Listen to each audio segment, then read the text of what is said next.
perspectives sont bonnes, comme nous l'expliquent Carlo Paredes, Julie Benzoni et Rémi Lévesque. Plus qu'un flash, c'est une lueur d'espoir. Cette séance photo pour un nouveau catalogue vantant les produits de ce fabricant de parquet. Peu de monde y croyait il y a encore quelques mois. Là, c'est plus joli. Ouais. Ah, c'est pas mal là quand même. Hein. On est bien dans le... Le reflet est joli.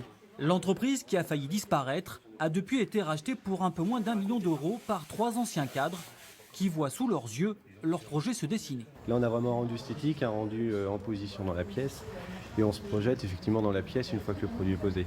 Avant, on a des idées, et là, on concrétise des idées. Un discours optimiste qui tranche, avec des années d'exploitation difficiles par l'ancien actionnaire italien.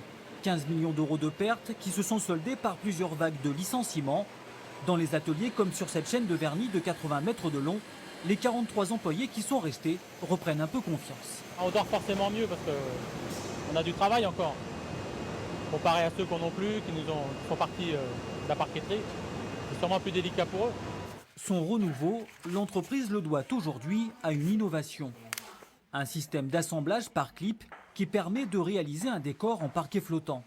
Mais au départ, sans le soutien des principaux clients parmi lesquels une grande chaîne de magasins de bricolage, rien n'aurait été possible. On a eu la chance de partir avec un carnet de commandes de plus de 1,5 million d'euros. On ne s'inquiète pas du lendemain. Quand je dis le lendemain, c'est-à-dire la semaine.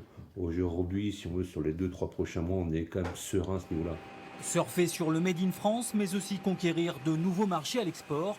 Tels sont les objectifs de l'entreprise qui a prévu d'investir 1,5 million d'euros supplémentaires ces 3 prochaines années.